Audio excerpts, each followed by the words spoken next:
friends, and welcome back to another video. If you really like my top and you want one, there is a link to the store and also a discount code in the description, so make sure you check that out. But first, I'm going to show you how I cut my see-through bangs. I call them see-through bangs. Some people call them Korean style bangs because they are really popular in Korea and China. So anyway, here they are. I just cut them, so in a minute we'll be popping back to past me to show you how I've cut them. Okay, so without further ado, let's go and cut my bangs. Now, if you can't already tell, my hair is damp. I have recently come out of the shower, but don't need to worry about that. We need to worry about my fringe. Okay, so I put it up a bit higher so you can get a better view. At the moment I have it in a roller, obviously, because I just did a quick dry on my hair dryer. So I'm going to take this down now.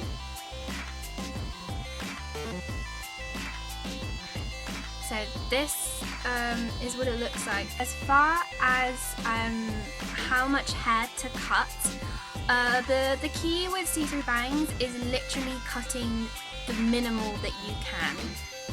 I'll show you in a second when I put my fringe together how little it is. I did have a fringe or some bangs not so long ago. As you can see here, this was all in my previous bangs or fringe, whatever you want to call it. And this was a really, really thick fringe. It went all the way to here, came all the way out here, and what that did was it made my face look wider because the length of my hair started all the way back here. It was harder to maintain because it was thicker, and yeah. So anyway, this is where my old fringe used to be. This has grown quite a bit now. I'm quite happy with that. I'm not going to trim those today because I am trying to grow those. To get see-through bangs, I shall show you how much hair I am going to be trimming today. Like so.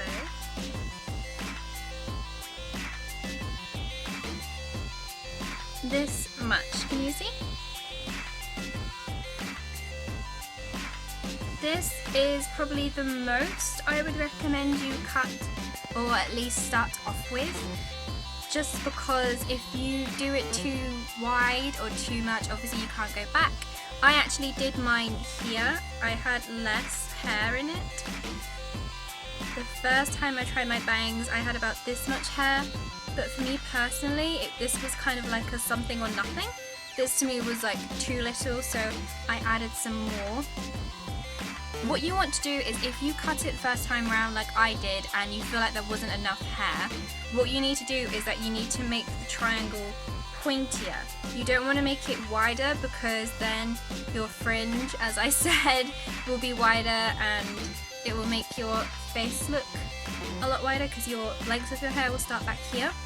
So if you cut your fringe or your bangs the first time and you want to add some more volume or thickness to it, make the triangle go longer, taller. I just trimmed these last week and already it's grown about, well, about 3 centimeters. I usually cut them just to where my eyebrows are, so like just sitting above my eyes, because by the time you curl them, obviously they'll be shorter anyway. So what I have a towel on my lap at the moment to collect all of the hair, and what scissors I'm going to use are, these are hairdressing scissors. However, I have used regular scissors before. It doesn't really matter because you're only cutting a little bit of your hair, and we're not going to be going blunt straight across either, so I'm sure it's as straight as possible. And then with my fingers I'm going to hold it flat towards my forehead and just go to where I want to cut it with this finger behind. Can you see? Yeah. Now what we're going to do with our scissors is we are not going to cut straight across like that.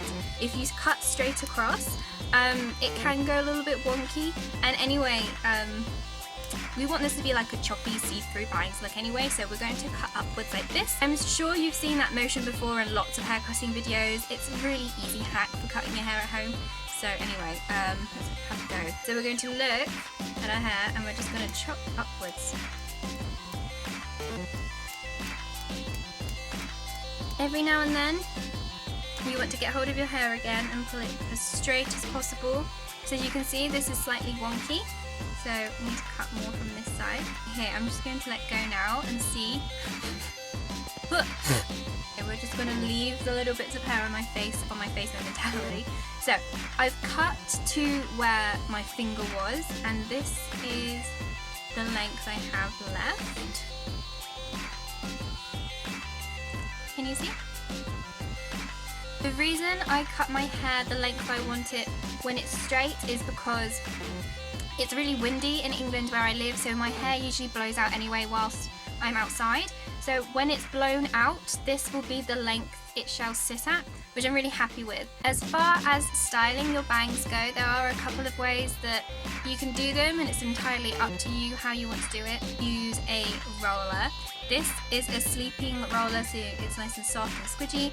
I would recommend buying these instead of the hard ones, just because you can wear these in the day or you can sleep in them, whereas if you buy the hard ones you can't sleep in them. If you don't want to get too large a roller because your hair will be like poof, like this, so I would recommend this size. I think this size is probably the best size in my opinion for your bangs. I usually put my hair in a roller like this when I'm blow drying my hair, so it stays in this shape. But what I'm going to do right now is that I'm going to show you how easy it is to style them with some hair straighteners. Flat iron, is that what you call it in America? A flat iron. It's really simple. I'm pretty sure it's very self-explanatory how to do it. I personally prefer to use a flat iron if I'm taking photos or going somewhere nice. I wouldn't recommend to use a straightener or a flat iron or heat in general on your hair daily, just because it does damage it.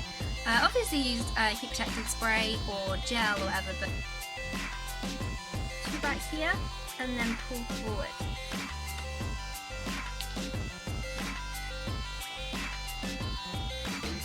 The trick is to not move your bangs whilst they are still warm, because once it cools it will set in whatever position it is when it's cooled down.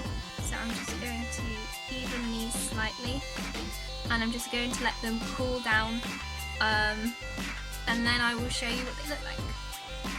So these are almost cool now, so I'm just going to brush them.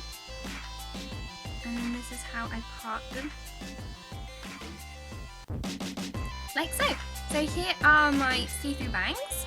I'm personally really happy with them. I think they look really cute. I really enjoy having see-through bangs because I was kind of in the stage of growing my hair, as you can see. I'm kind of at that awkward length stage, and I felt like there wasn't much going on with my hair and I didn't really know what to do with it. So I think see-through bangs that don't take a lot of maintaining, don't take a lot of styling either, really helped to making your hair seem a little more interesting. If you have any questions or anything, feel free to leave them in the comment section down below. I always try and respond to every single comment that are left on all of my videos, so make sure you do comment if you have any questions. I will see you in the next video. I hope this helped. Let me know if you tried it, and yeah, I'll see you soon. Bye!